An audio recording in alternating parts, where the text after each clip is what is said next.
নমস্কার বন্ধুরা, মালতী কিচেনে তোমাদের সবাইকে স্বাগত। দেখো কচুরলতি এই যে আমার শ্বশুরমশাই কেটে রেখে দিয়েছে। কি লজ্জার কথা, দেখলে রাগারাগি করি। ছেলে বাজার থেকে নিয়ে এসছে, আমার শ্বশুরমশাই দেখো ছুরি দিয়ে কেটে কেটে রেখে দিয়েছে। আমি এসে দেখি কেটে রেখে দিয়েছে। ও আমার বর বলল বাবা কেটেছে। তো দেখো এখানে আমি একটা পেঁয়াজ কুচিয়ে নিয়েছি, আর এই যে রসুন, সর্ষে, কাঁচা লঙ্কা। এবার কিভাবে বানাবো লতিটা একটু দেখতে থাকো। তো প্রথমে আমি কড়াইতে তেল দিলাম, কালো জিরে ফোড়ন দিলাম,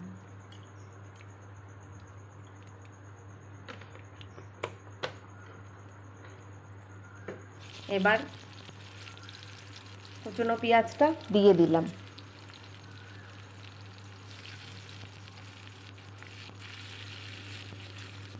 তোমাদের চিংড়ি কচুরলতি, ডিম কচুরলতি দেখিয়েছি।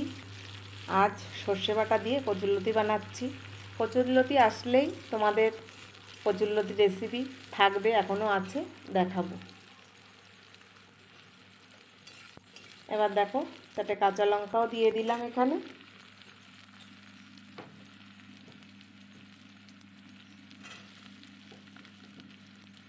এবার লতিগুলো পেঁয়াজের মধ্যে দিয়ে দিলাম।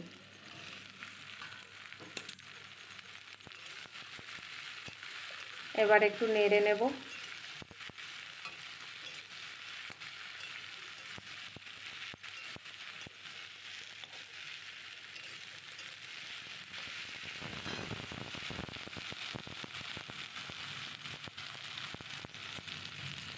এখানে হলুদ দিয়ে দিচ্ছি,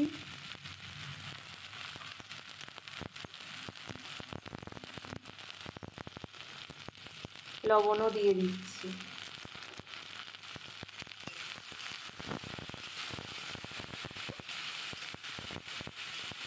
এবার ভালো করে নেড়ে নেব।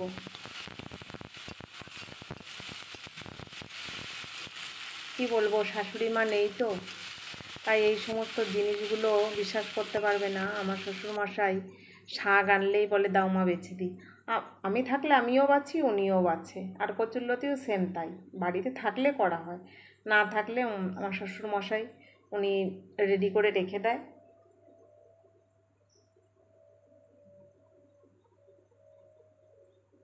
দেখো কতটা কমে গেছে এই কচুরলতিটা। কচুরলতি করতে বেশি টাইম লাগে না, খুব তাড়াতাড়ি হয়ে যায়। পেঁয়াজ দিয়েছি তো সুন্দর একটা গন্ধ বেরোচ্ছে কিন্তু।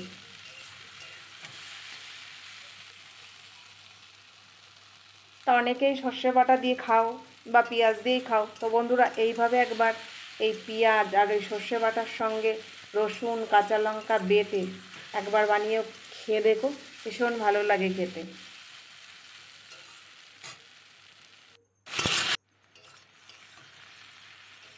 এরকম ভালো করে নেড়ে নিচ্ছি। জলটাও মরে যাচ্ছে ভেতরে যে কচুরলতির জলটা। এবার দেখো এই লতি তো একটু ঝাল ঝাল না হলে না ভালো লাগে না। আমার জন্য না, বিশেষ করে আমার বরের জন্য, আমার শ্বশুরমশাইয়ের জন্য, ওনাদের একটু ঝাল লাগে।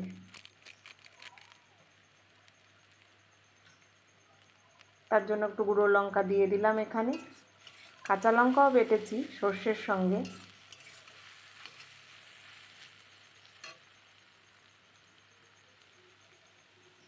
এবার দেখো যে রসুন কাঁচা লঙ্কা সর্ষে বাটা একসঙ্গে মিক্স করে বেটেছি, এটা দিয়ে দিলাম।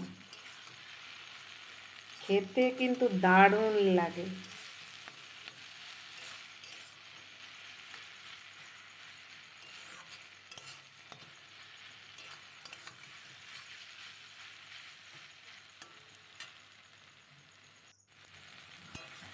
দেখো আমার রেডি।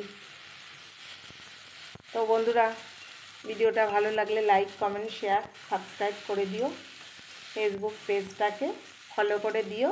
ধন্যবাদ।